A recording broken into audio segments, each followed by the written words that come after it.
My name is Naomi, and I'm a 58-year-old retired elementary school teacher from Maine.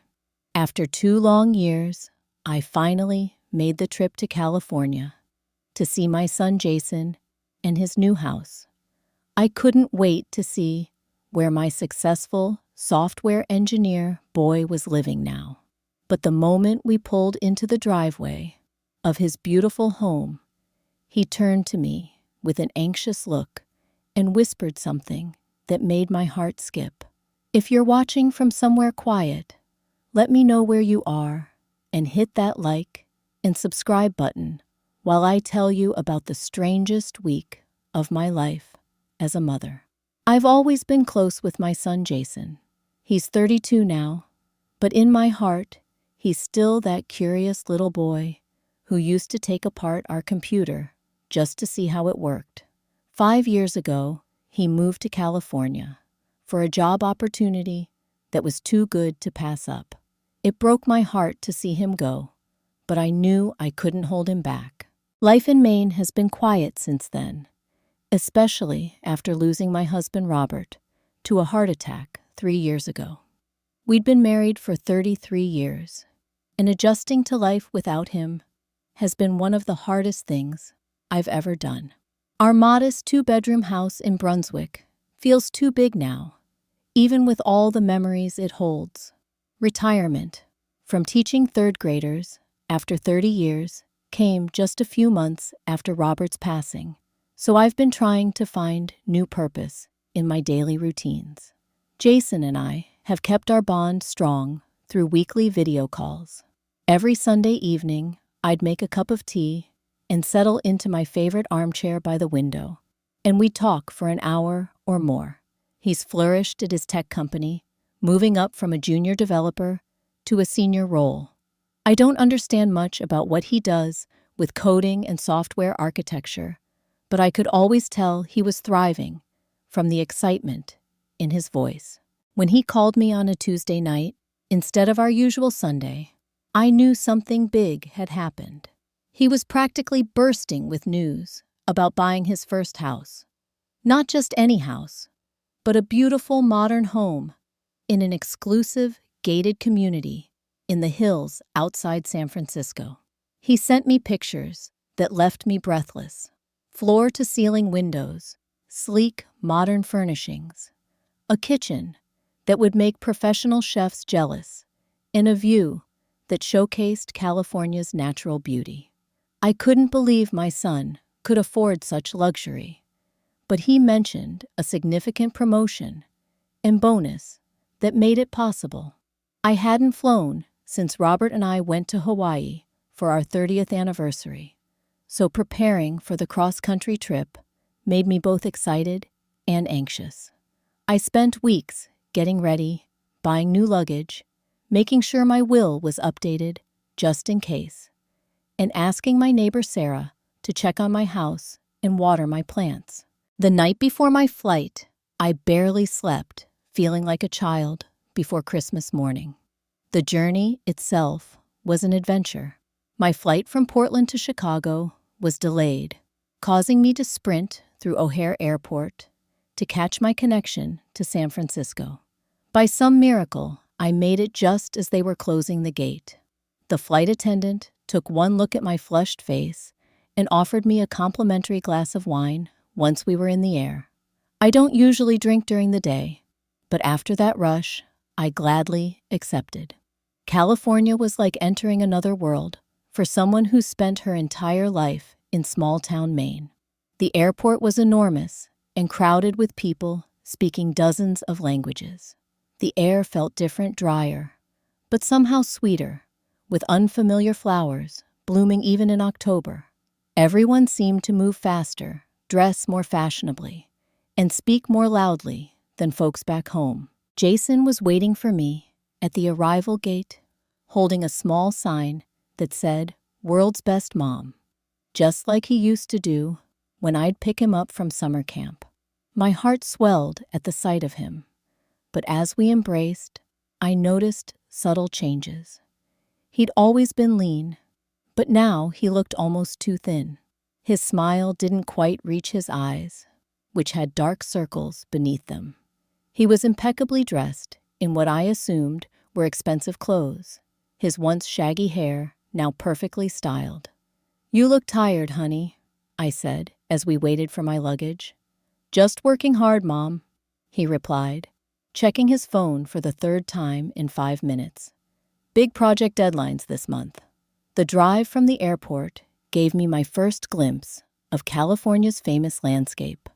Palm trees lined wide highways, mountains rose in the distance, and the October sun bathed everything in golden light. As we drove, Jason pointed out landmarks and told me about the area, but I noticed he kept checking his rearview mirror more than seemed necessary. After about 45 minutes, we turned off the highway and began winding up into the hills. The homes grew larger and more secluded behind tall gates and hedges. Finally, we approached an imposing entrance with evergreen estates carved into stone pillars. Jason punched a code into a keypad, and the wrought iron gates swung open silently. "This is where you live." I couldn't keep the astonishment from my voice. The neighborhood looked like something from a movie about the rich and famous, not somewhere my son from modest means would call home. "Home sweet home," he said, but his knuckles were white on the steering wheel.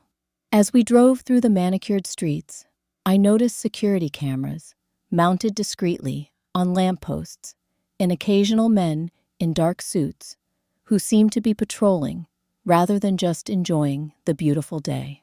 When we pulled into the driveway of a stunning modern house with a 3-car garage and expansive front garden, I was speechless.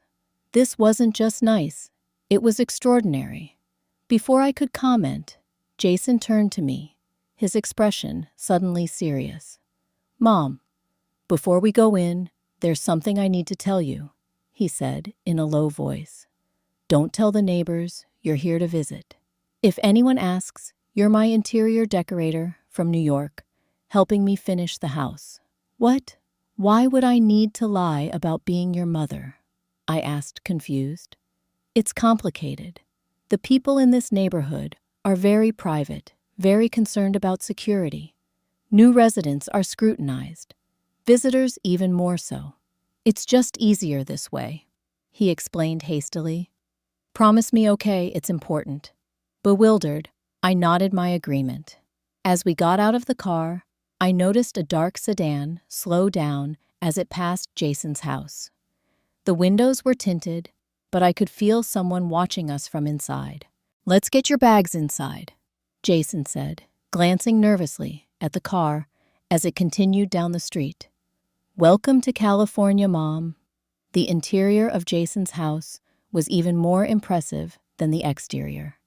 As he led me through the front door into a soaring entryway with a chandelier that must have cost more than my car, I couldn't help but gasp. The floors were polished concrete, the walls a pristine white, adorned with abstract artwork that looked genuinely valuable. Floor-to-ceiling windows lined the back of the house, offering views of a perfectly landscaped backyard with a sleek pool and outdoor kitchen. "Jason, this is absolutely stunning," I said, turning in a slow circle to take it all in. "But honey, how can you possibly afford this place, even with a promotion?" "Investments, Mom," he replied quickly. "I got in early on some tech startups that went public. Plus, California real estate is a solid investment. The company helped with the down payment too, as part of my relocation package." Something in his tone didn't ring true, but I didn't want to press him right away. He seemed proud, but tense, as he showed me around the ground floor. There was a living room with a massive television and minimalist furniture that looked like it had never been sat on. The kitchen was a chef's dream, with double ovens, a 6-burner stove, and an island big enough to seat 6 people comfortably. Yet I noticed there were few personal touches, no photos, No mementos, nothing that really said Jason to me. "Do you actually cook in this kitchen?" I asked, running my hand over the cool marble countertop. "I've been learning," he said with a small smile. "I can make a pretty decent risotto now. Nothing like your home cooking, but I'm getting there." He showed me to a formal dining room, a home office with 3 computer monitors, and a small gym filled with equipment I didn't recognize. What struck me was how some rooms seemed barely used. The office had papers carefully arranged in 2 perfect stacks. The gym equipment didn't have the slight wear you'd expect from regular use. "And upstairs, we have the bedrooms," Jason continued, leading me up a floating staircase that seemed to defy gravity. "I've set you up in the best guest room. It has its own bathroom and a little sitting area where you can read or just relax." My bedroom was beautiful, decorated in soothing blues and grays, with a queen-sized bed that looked incredibly comfortable. Large windows overlooked the side yard and the neighboring property. As I looked out, I noticed the house next door was even larger than Jason's, with a circular driveway, currently occupied by several expensive-looking cars. "That's Mr. Smith's place," Jason said, following my gaze. His voice had that strange, tight quality again. "Listen, Mom, it's probably best if you keep the curtains closed most of the time. The neighbors here value their privacy." "Smith? Is that really his name?" I asked. "That's what everyone calls him," Jason replied evasively. "Why don't you freshen up while I start dinner? The bathroom has all new toiletries for you, and I've cleared some space in the closet for your things." After unpacking and taking a long shower in the most complicated bathroom I'd ever encountered, with multiple shower heads and digital temperature controls, I headed back downstairs. I found Jason in the kitchen, carefully stirring something that smelled delicious while consulting a recipe on his tablet. "Can I help?" I offered. "Just sit and keep me company," he said, pouring me a glass of wine from a bottle whose label I couldn't pronounce. "Tell me about everyone back in Maine." As we talked about my friends, former colleagues, and neighbors, Jason seemed to relax a bit. He served a dinner of perfectly cooked salmon with asparagus and the promised risotto paired with more of the expensive wine. I was impressed by his newfound culinary skills, but noticed he barely touched his own food and kept checking his phone. "So tell me more about this promotion," I prompted as we finished dinner. "What exactly are you doing now?" "It's complicated technical stuff," he said, avoiding my eyes. "I'm leading a team developing proprietary software for financial transactions. Very secure, very high level." "That sounds important," I said carefully. "Is that why you seem so on edge?" "On edge? I'm not on edge," he said too quickly. "Just busy. Lots of responsibility. But let's not talk about work. How long do you think you'll stay teaching after retirement? You always said you might want to do some tutoring." The abrupt change of subject wasn't subtle, but I let it go for now. After dinner, Jason showed me how to use the elaborate entertainment system, and we watched a movie together, like we used to when he was younger. It felt almost normal, except for the way he kept glancing at his phone and the windows. That night, I fell asleep, quickly, exhausted from travel and the time difference. But sometime in the early morning hours, I woke to the sound of car engines and muffled voices outside. Groggy and disoriented, I went to the window and peered through a crack in the curtains. What I saw made me fully awake instantly. On the circular driveway of the neighboring house, several dark vans were parked with their lights off. Men in black clothing were unloading large containers and carrying them through a side door that appeared to lead to a basement. They moved with practiced efficiency, their faces obscured by the darkness, and what looked like baseball caps pulled low. One man stood apart, directing the operation. Even from a distance, I could sense his authority. He wore an expensive-looking coat and gestured with precise movements as the others quickly followed his instructions. Something about the scene sent a chill through me. This wasn't normal neighborly activity, especially at 3 in the morning. I watched until the last container disappeared into the house and the vans drove away with headlights still off. Only then did I notice a faint light coming from Jason's home office across the yard.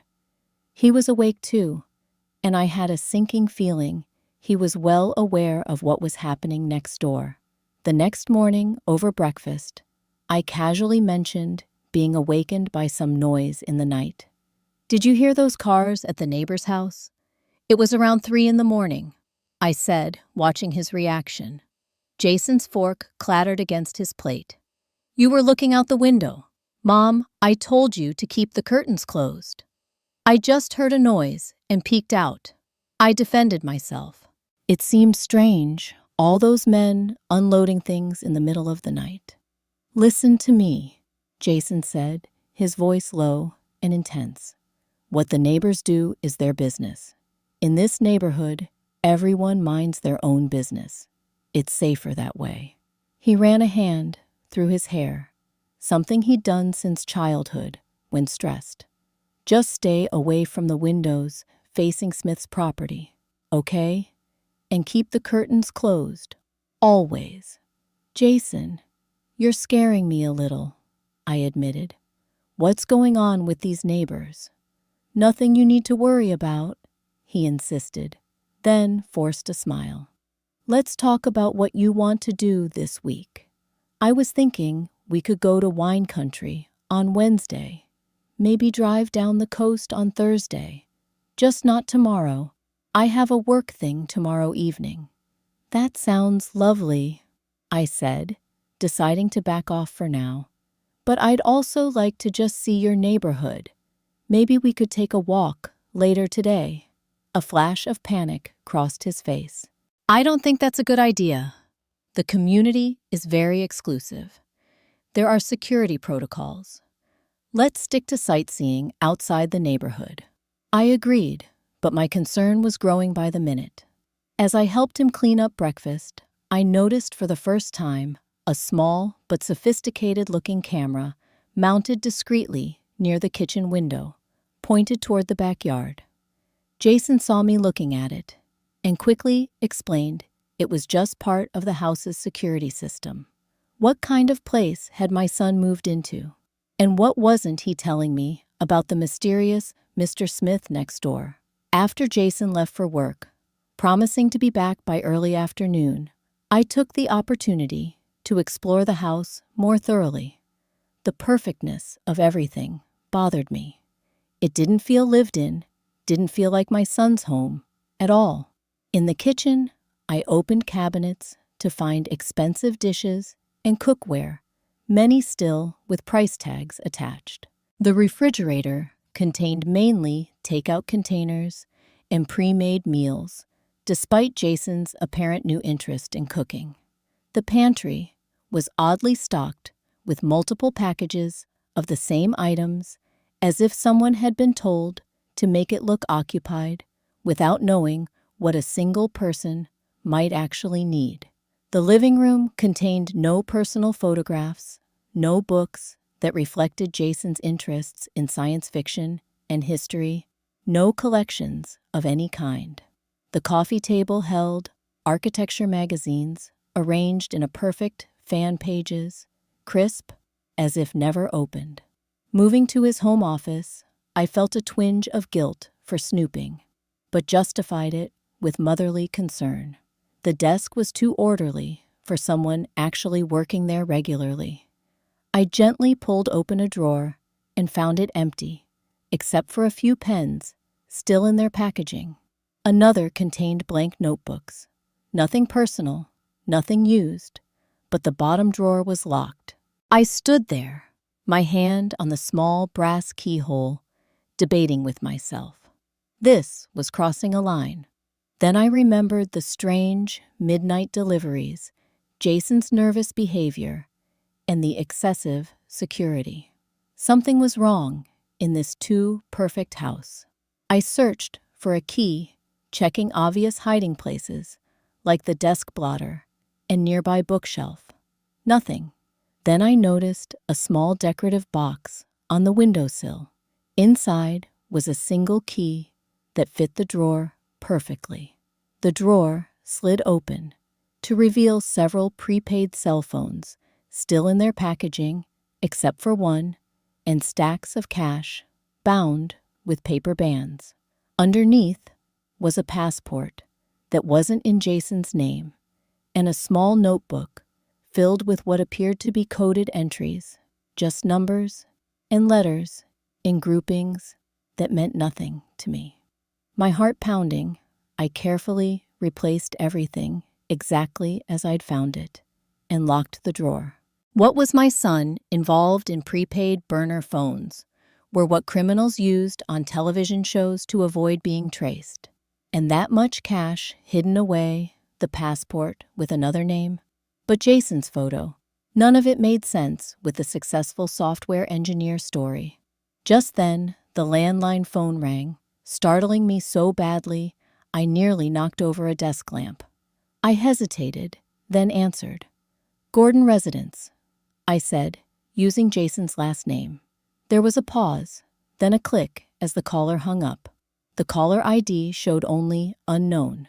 Shaken, I continued my exploration, discovering that the basement door had an unusual electronic lock requiring a code.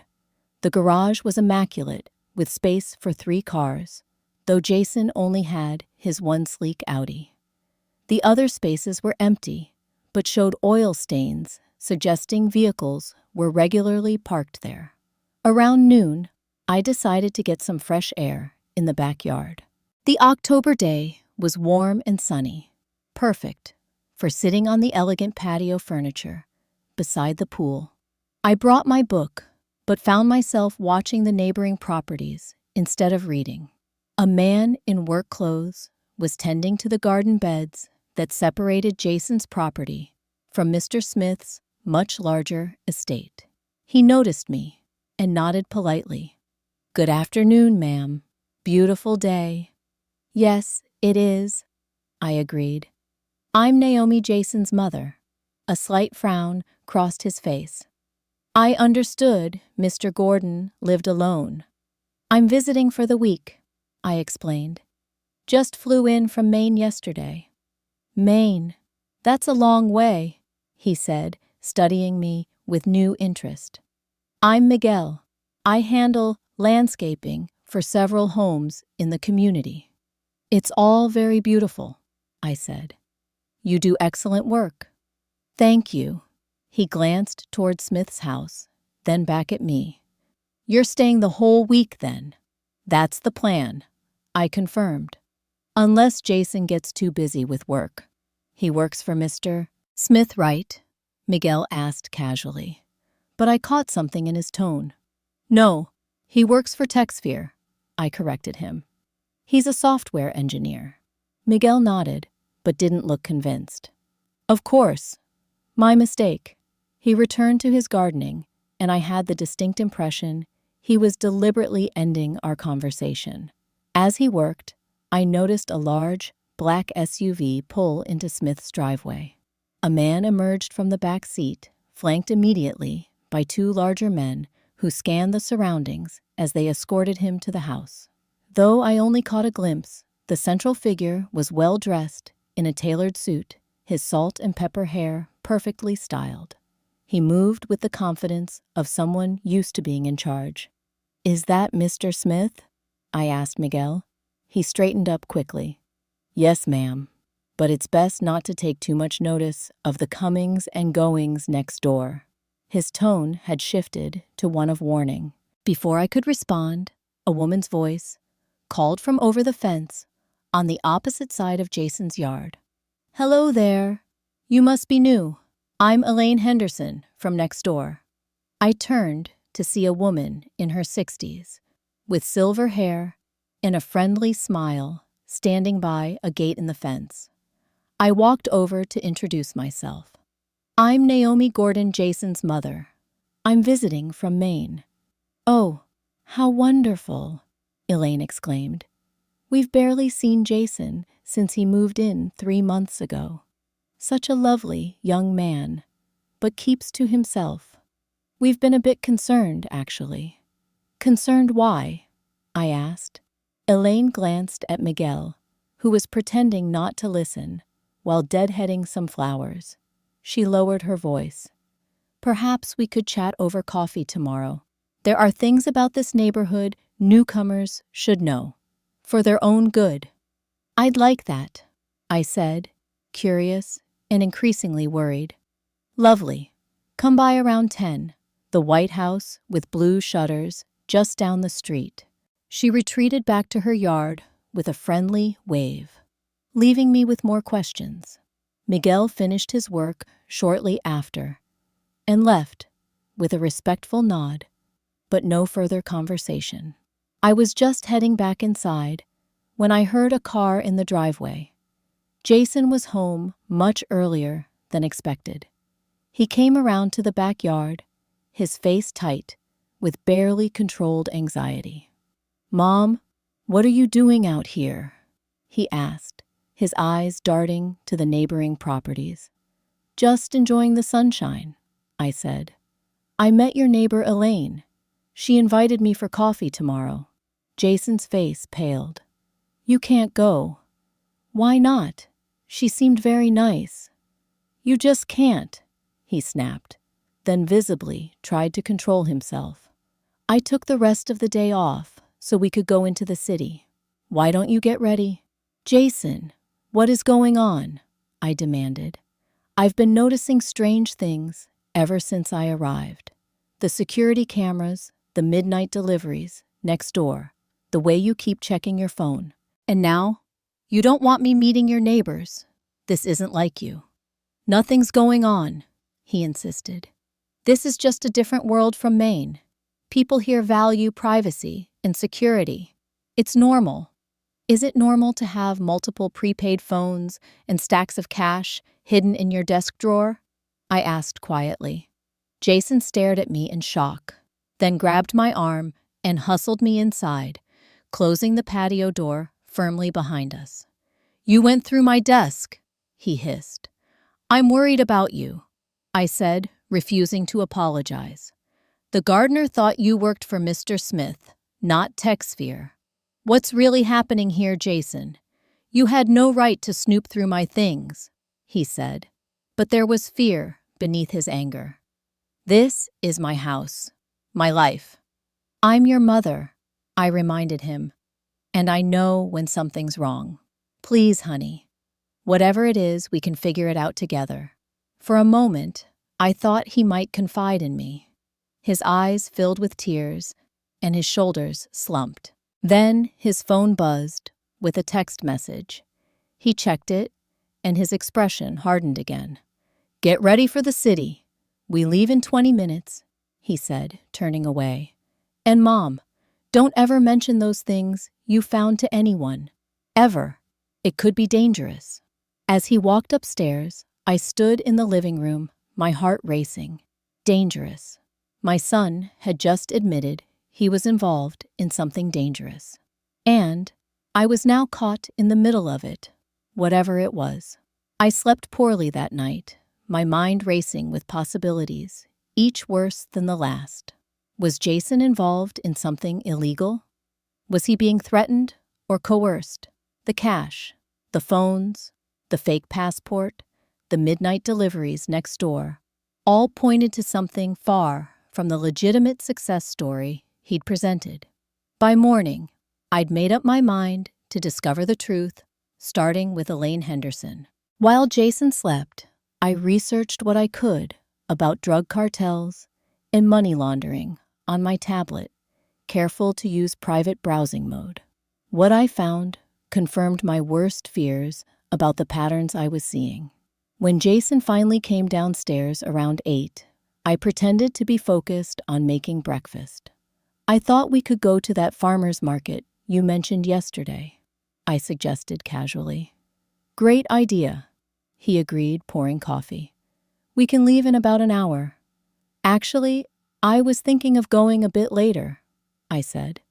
I'm still adjusting to the time difference and thought I might rest this morning. Jason looked suspicious, but nodded. Sure, we can go after lunch. I have some work emails to catch up on anyway. After breakfast, I made a show of feeling tired and retreated to my room, telling Jason I'd take a nap. I waited 15 minutes, then quietly left my room and listened at his office door. I could hear him typing and speaking softly on the phone. Moving silently through the house and out the front door, I walked quickly down the street to Elaine's house.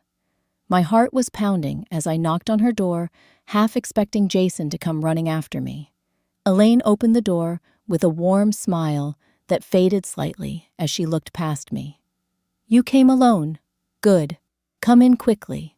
Her house was everything Jason's wasn't.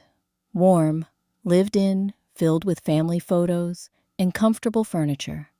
She led me to a sunlit kitchen and poured coffee into real mugs, not the designer pieces in Jason's kitchen.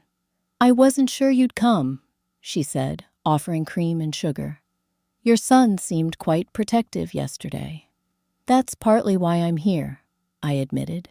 Something's wrong with Jason, with this whole situation.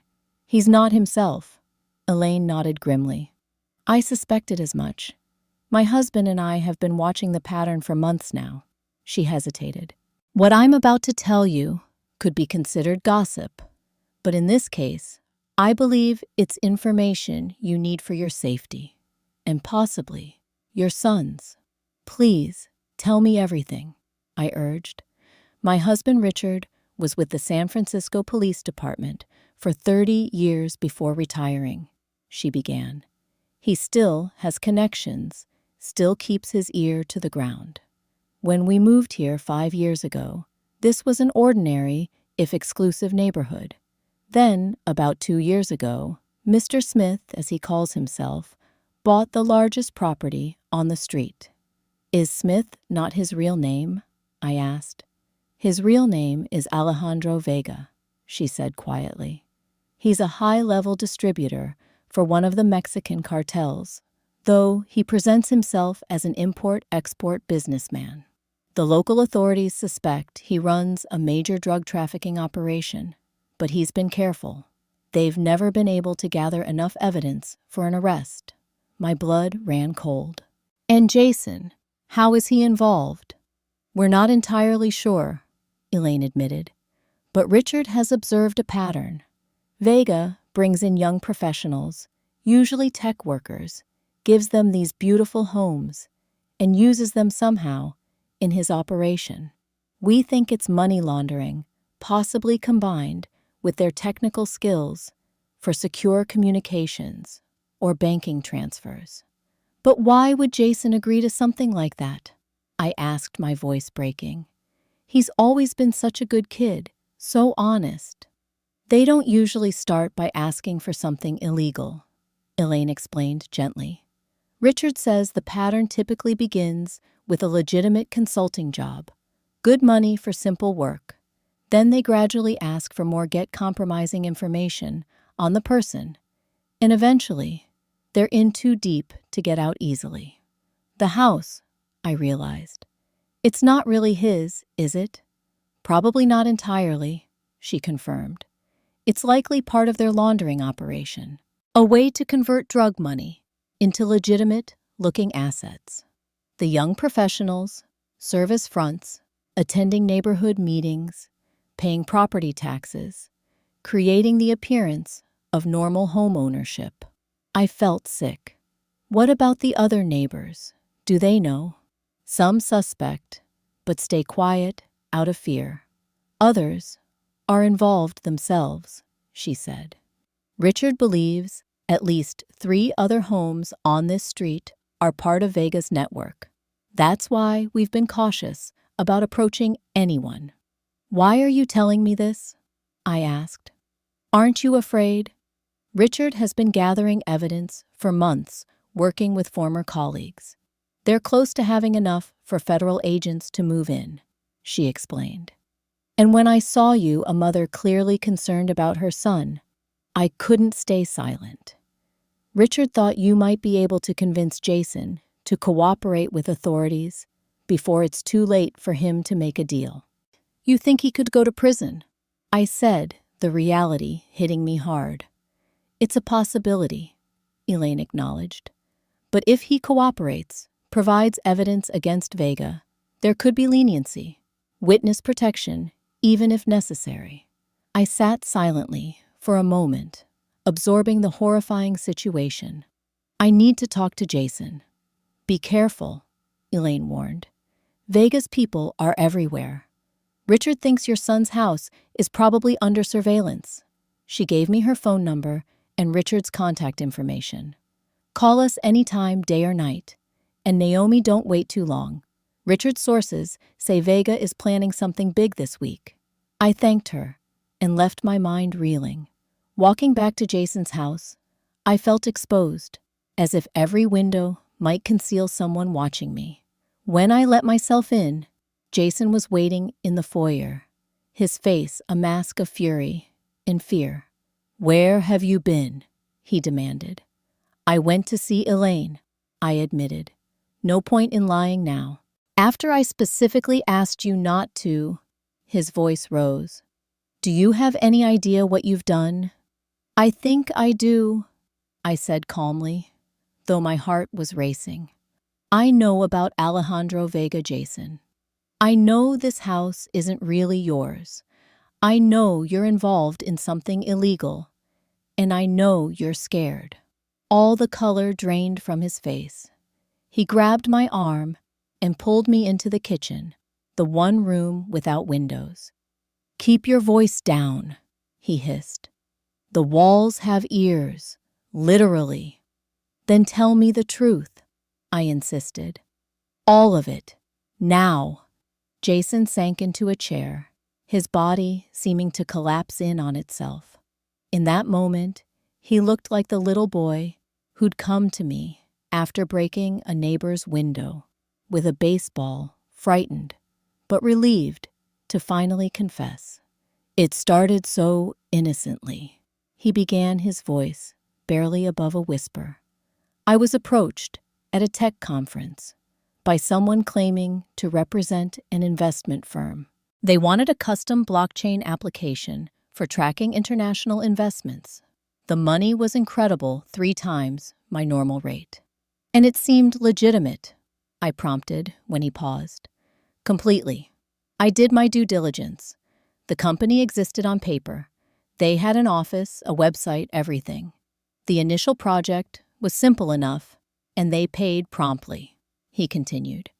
Then they asked for modifications, more security features, complete anonymity for users, special routing protocols.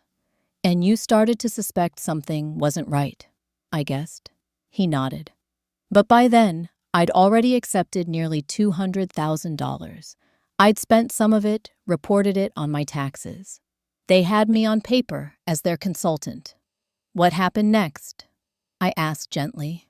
They invited me to a dinner to discuss a full-time position. That's when I met Vega, though they introduced him as Smith. He was charming, seemed to know everything about me, offered me this incredible opportunity. Jason's voice grew harder. It wasn't until later I realized how much they knew. They'd been watching me gathering information. They knew about an incident in college where I'd helped a friend hack into the university system to change a grade. Nothing came of it then, but they had proof, screenshots, logs, with my digital fingerprints all over them. Blackmail, I said softly. That was just the beginning, Jason admitted. Once I realized what the software was really tracking shipments of drugs, not investments, I tried to back out. That's when they showed me everything they had on me, and implied they knew where you lived too. My blood ran cold. So they threatened us both. They offered a compromise. I'd continue maintaining their systems, and they'd set me up in this house. I'd be a respectable homeowner in an exclusive community. My job at TechSphere would provide legitimate income to explain my lifestyle. All I had to do was turn a blind eye to certain activities and allow occasional access to my garage and basement for temporary storage. The deliveries I saw, I realized. Yes, and use of my house for laundering money. The furniture, the art, it's all purchased through shell companies with drug money. On paper, I own it all. I'm the clean front for dirty cash. His voice broke. Mom, I'm so sorry. I never meant for any of this to happen, and I certainly never meant for you to be involved. Oh, Jason, I said, reaching across the table to take his trembling hands. Why didn't you go to the police? Because they're watching me constantly, he said. The security system I showed you. It reports to them, not to me. The phones in my drawer are for communications with their people.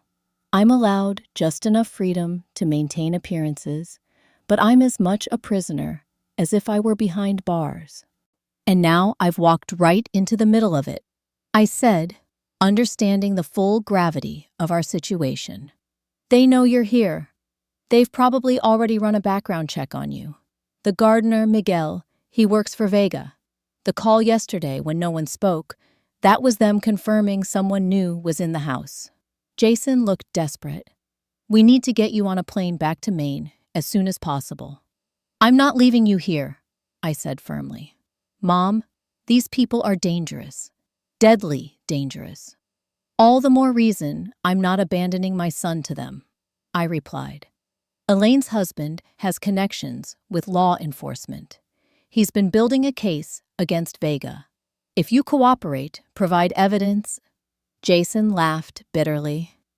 You think I haven't thought of that? The moment I reach out to any authority, they'll know, and we'll both disappear. We sat in silence for a moment, the gravity of the situation settling over us. Then I remembered something Elaine had said. What's happening this week, Elaine mentioned Vega is planning something big. Jason's eyes widened. How would she know that? Her husband has sources. What is it, Jason? He hesitated, then seemed to make a decision. A major shipment is coming in tomorrow night, bigger than usual. They've asked me to upgrade the tracking system to handle it, add extra layers of security and encryption. That's why I've been so on edge. If anything goes wrong with my part, if the authorities somehow intercept it, then this is our chance. I said, an idea forming. If we can get evidence of this shipment to the right people. Mom, no, Jason protested. It's too dangerous. More dangerous than continuing to live like this. I challenged him. Than being under their control indefinitely. What happens when they decide you know too much or they don't need you anymore? I could see the conflict in his face. Fear, battling with hope, resignation, fighting against the desire for freedom. We need to be smart about this, I continued. Careful. But Jason, this might be our only chance to get you out. He stared at me for a long moment, then nodded slowly. There might be a way, he admitted. But Mom, if we do this, there's no going back. For either of us. I know, I said, squeezing his hands. But we'll face it together, like we always have. For the first time since my arrival, I saw a genuine smile cross my son's face. It was small and fragile, but it was real. You always were the brave one, he said. Dad used to say you had the heart of a lion in the body of a kindergarten teacher. Your father would want us to fight, I reminded him. Now tell me exactly what's happening tomorrow night, and let's figure out how to use it against them. As Jason began explaining the details of the operation in hushed tones, I felt a strange calm settle over me. The fear was still there, but now it was accompanied by determination. These people had threatened my son, controlled him through fear. They'd counted on his isolation, his lack of allies. They hadn't counted on his mother coming to visit. The rest of that day, and much of the next, were spent in careful planning. Jason explained that he had access to Vega's entire operational system through the software he'd developed and maintained. The program tracks everything, he told me, as we sat in his kitchen, speaking in whispers, despite being alone. Shipment locations, distribution points, financial transactions. It's all there, but it's heavily encrypted. I'm the only one who has full administrative access. Can you copy this information? I asked. Get it to authorities? Not easily. The system logs every action I take. If I download anything unusual or access certain files, it triggers alerts. Jason ran his hands through his hair. But there might be a way. Vega has asked me to do a major update tomorrow night, coinciding with the shipment. During that process, I'll have to take parts of the security system offline briefly. Creating a window of opportunity, I realized. Exactly. But we'd need evidence of the actual shipment too, not just the digital records. Without physical evidence, it's just code that could be explained away as something else. I thought for a moment. The cameras on your house, do they record the activity at Vega's property? Some of them do, but that footage is automatically sent to their security team, Jason explained. I don't control those feeds. Could we set up our own cameras? Just temporarily. Jason considered this. Possibly. I have some small wireless cameras I use for testing security systems. We could place them discreetly in the upstairs windows overlooking Vega's property. But Mom, if they catch us doing this, we'll be careful, I assured him. What time is this shipment happening? Around 11 tomorrow night. The system update is scheduled for 10:30, giving me time to ensure everything is working properly before the trucks arrive. And Vega himself will be there. Almost certainly. He personally oversees all major shipments. I nodded, thinking quickly. We need someone we can trust to receive this information. Someone who can act on it immediately. I don't know anyone like that, Jason admitted. Everyone I know is either unconnected to law enforcement or potentially compromised.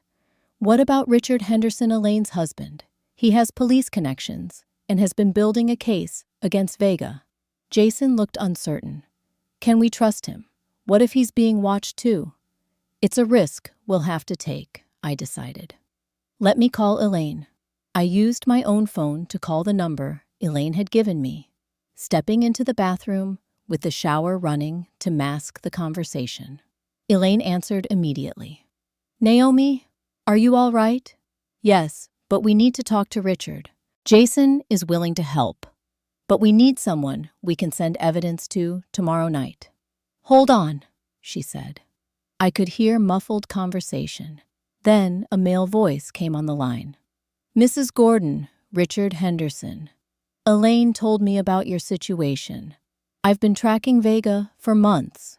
I quickly explained what Jason had told me about the shipment and the system update, creating a window of opportunity.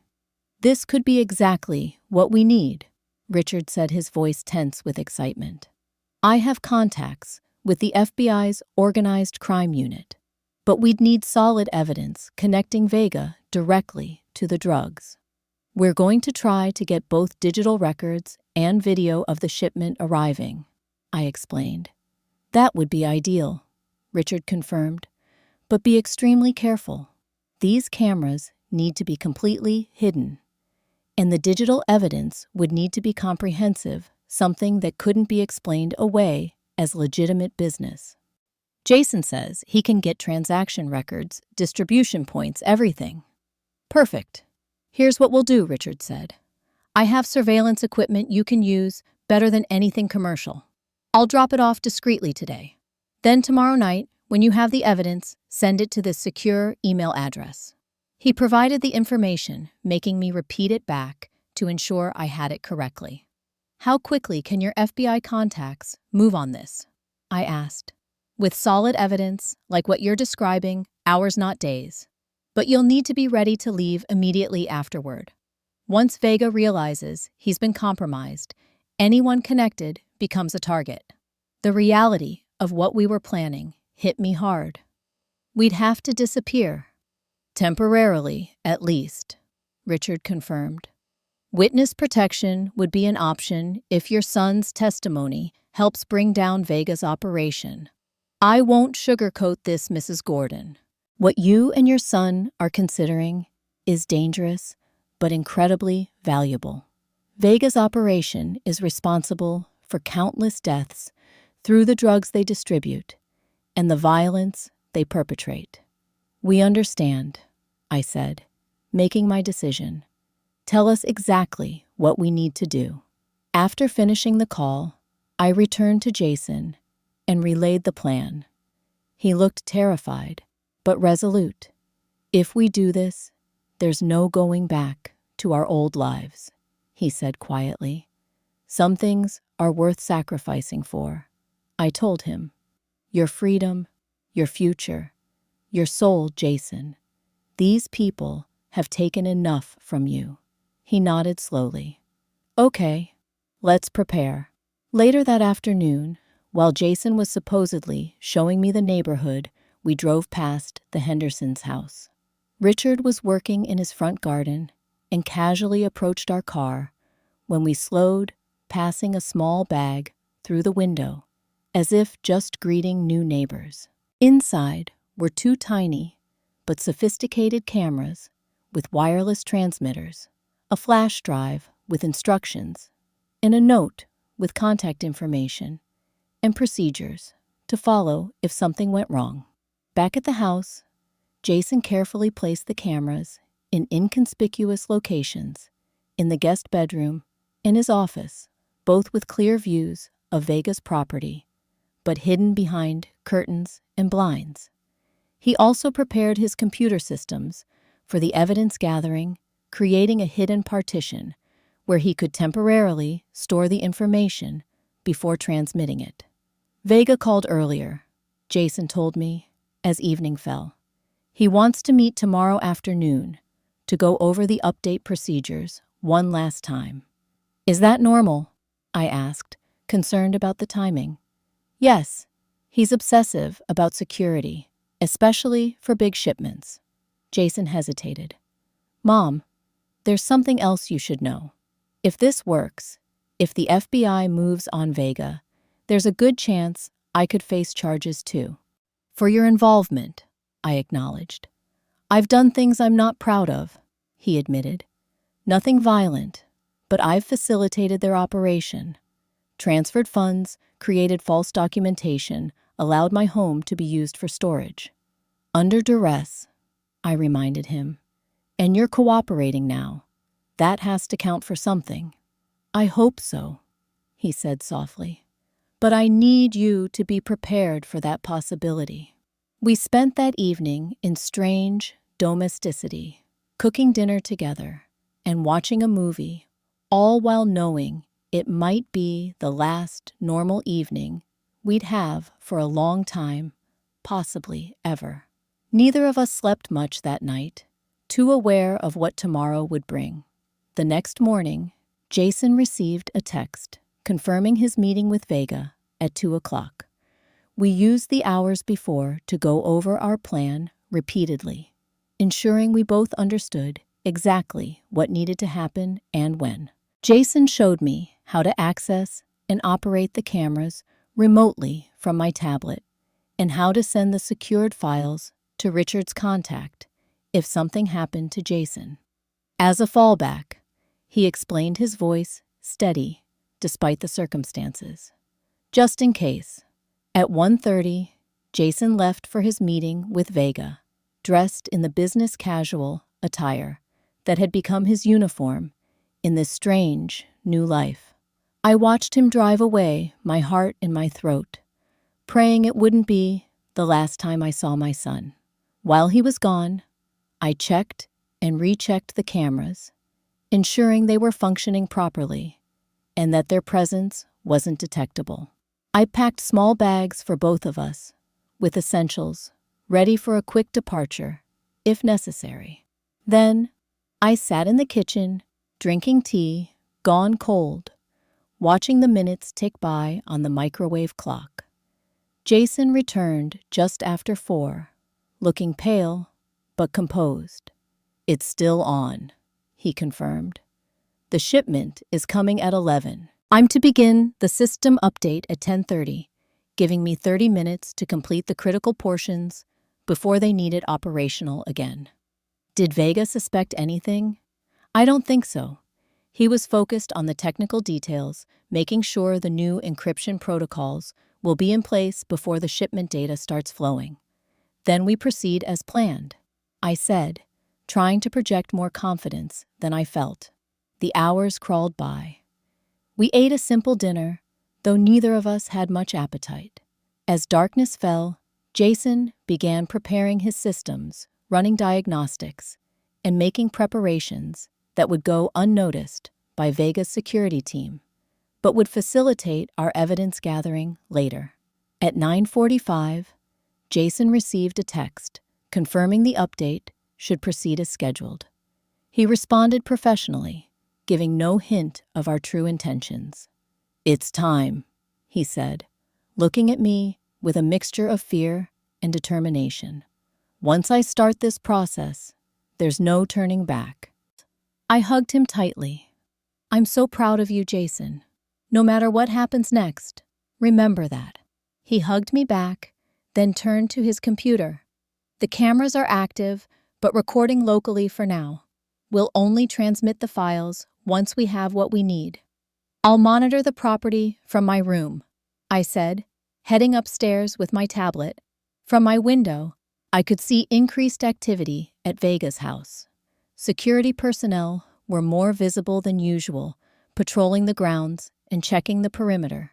Just before 10:30, Vega himself arrived in a black Mercedes, flanked by bodyguards who escorted him inside. At exactly 10:30, Jason began the system update. From my tablet, I could see the status indicators changing as various security protocols went offline for the upgrade. The cameras were functioning perfectly, capturing clear video of the activities next door, despite the darkness, their infrared capabilities revealing details invisible to the naked eye. Everything was proceeding according to plan. Then, at 10:50, a sharp knock came at the front door. My blood froze. No one should be visiting at this hour. Through the tablet, I watched Jason check the security camera at the front door. Vega himself stood there, accompanied by 2 of his men.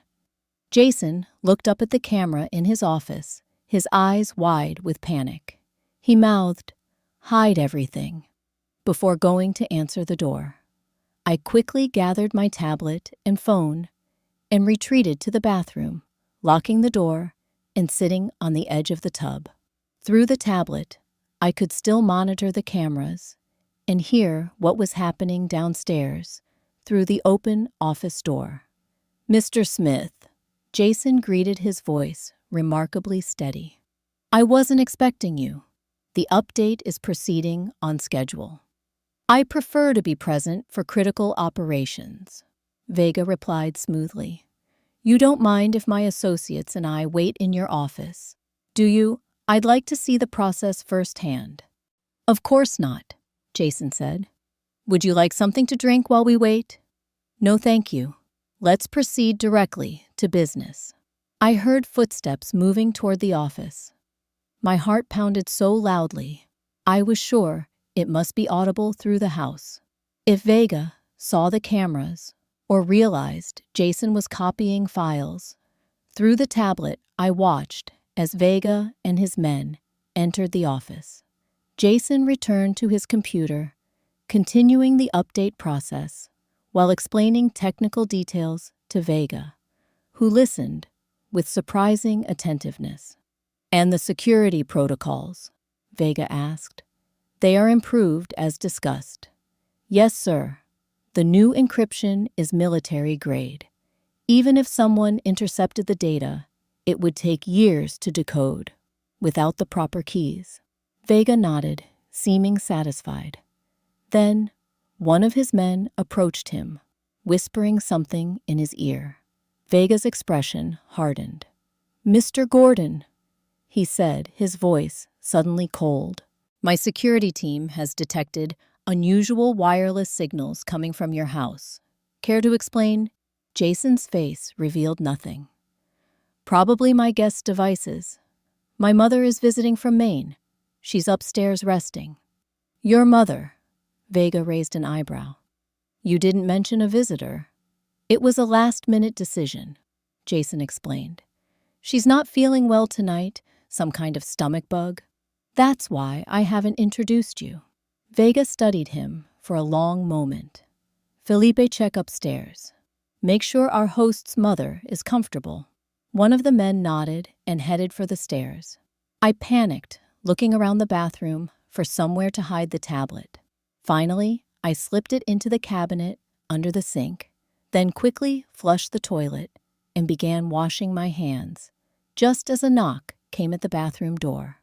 "Just a moment," I called, trying to sound normal. I opened the door to find a large man in a dark suit looking at me impassively. "Sorry to disturb you, ma'am. Mr. Smith wanted to confirm you were comfortable." "I'm fine. Thank you," I said, feigning confusion. "Just a bit of travel sickness. Is there something Jason needs?" "No, ma'am. Please continue resting." He studied me for a moment longer, then returned downstairs. I waited until I heard him descending, then retrieved the tablet. Through the camera in Jason's office, I could see Felipe whispering to Vega, who nodded slightly. "My apologies for the intrusion, Mr. Gordon," Vega said. "One cannot be too careful in my business." "I understand," Jason replied. "The update is almost complete. Just a few more minutes." Just then, headlights appeared at the entrance to Vega's property. 3 large trucks were approaching right on schedule. Vega checked his watch. "Perfect timing. Shall we?" He gestured toward the door. "I need to stay and complete the update," Jason said quickly. "The system will be vulnerable until I finish the security implementation." Vega considered this, then nodded. "Very well. Felipe will stay with you. Join us when you're finished." He left with his other associate, heading back to his own property. Felipe positioned himself by the door, watching Jason work. This was bad. The cameras were recording the shipment arrival, but with Felipe watching, Jason couldn't copy the necessary files without being detected. And I was trapped upstairs, unable to help. Then, I remembered Richard's instructions. If something went wrong, if we couldn't get all the evidence we'd planned, we were to transmit whatever we had immediately, and let the authorities decide if it was enough. Using the tablet, I started the transmission of the camera feeds directly to the secure server Richard had provided. It wasn't the comprehensive evidence we'd hoped for, but it clearly showed Vega's presence and the arrival of the shipment. Downstairs, Jason was stalling, pretending to troubleshoot issues with the update, while actually creating a small opportunity. I watched as he casually reached for his phone, as if checking the time, then, accidentally, knocked a glass of water onto Felipe's shoes. "I'm so sorry." Jason apologized, grabbing tissues. "Let me help you with that." Felipe stepped back, annoyed, but momentarily distracted. In that brief window, Jason pressed a sequence of keys that I recognized as the emergency backup procedure we'd discussed. Even without the complete evidence, he was sending what he could. "It's fine," Felipe growled. "Just finish your work." Jason returned to the computer, completing the update. "All done," he announced a few minutes later. "The system is secure and operational." Felipe nodded curtly. "Then let's join Mr. Smith." As they left the office, I frantically checked the transmission status on my tablet. The camera feeds had been sent successfully, but I had no way of knowing if Jason's partial data transfer had completed or if it would be enough. Through the window, I watched as Jason and Felipe crossed to Vega's property, where the trucks were now parked by a side entrance. Men were unloading large crates and taking them inside. Vega stood, supervising, occasionally consulting a tablet of his own. I needed to get downstairs to Jason's computer to check if the data transfer had completed. Moving quietly, I made my way down the stairs and into the office. The computer screen showed a simple progress bar, backup complete. Relief flooded through me. Jason had managed to send something. Whether it would be enough remained to be seen. Just as I was about to return upstairs, headlights swept across the front of the house. Cars were arriving, multiple vehicles moving quickly. Through the window, I saw the commotion next door as men began shouting and running. Then came the sound of sirens and amplified voices, FBI, everyone on the ground. Now, it was happening. The raid was underway, but Jason was over there right in the middle of it. I ran to the front door just as it burst open. Richard Henderson stood there with 2 FBI agents. "Mrs. Gordon, we need you to come with us immediately," he said urgently. "The operation is in progress. Your son's evidence came through." "Jason is over there," I said, pointing toward Vega's property, now illuminated by flashing lights and spotlights. "He's with them right now." "We know. We have people looking for him specifically," Richard assured me. "But we need to get you to safety now." As we hurried to a waiting car, chaos erupted around us. Agents swarmed Vega's property, securing the trucks and detaining everyone present. Gunshots rang out, making me flinch and look desperately for any sign of Jason. "There he is," I suddenly cried, spotting my son being escorted by agents from the side of the building unharmed but handcuffed like the others. "Standard procedure," Richard explained quickly. "They'll sort out who's who once everyone's secure. He'll be treated as a cooperating witness." As our car pulled away, I caught one last glimpse of Vega being led to a vehicle in handcuffs, his face twisted with rage as he looked directly at Jason's house. A chill ran through me at the hatred in that gaze, but it was tempered by relief. It was over. The evidence had been enough. For better or worse, we had just changed our lives forever. 6 months after that nightmarish evening in California, I sit on the porch of a modest house in Boulder, Colorado, watching the sunset paint the mountains in shades of purple and gold. The air is crisp with early spring, so different from both the coastal fog of San Francisco and the humid summers of Maine. This is our new home, at least for now. The Witness Protection Program has given us new names, new backgrounds, and a new beginning. I'm no longer Naomi Gordon, retired elementary school teacher from Maine, but Naomi Chambers, recently relocated from Arizona after accepting a position tutoring at a local learning center. Jason, now known as Daniel Chambers, lives just 10 minutes away in a small apartment. He works as an IT security consultant for a local firm, using his skills in a way that makes amends for his past mistakes. It's not the glamorous tech career he once had, but it's honest work that lets him sleep at night. The weeks following the raid were some of the most difficult of our lives. Jason was initially held as a material witness, while the FBI determined his level of involvement in Vega's operation. I was placed in protective custody, allowed to see him only during formal interviews and court preparations. The evidence Jason provided proved invaluable. His software had recorded years of transactions, shipment details, and financial transfers that created a comprehensive map of Vega's entire operation. Combined with the video footage and physical evidence seized during the raid, it was enough to ensure Vega and 16 of his associates would face lengthy federal sentences. Jason's own legal situation was complicated. He had participated in criminal activities, even if under duress. In the end, his full cooperation and the extraordinary value of his evidence led to a deal immunity from prosecution in exchange for his testimony, an agreement to enter witness protection. We both had to leave our old lives behind entirely.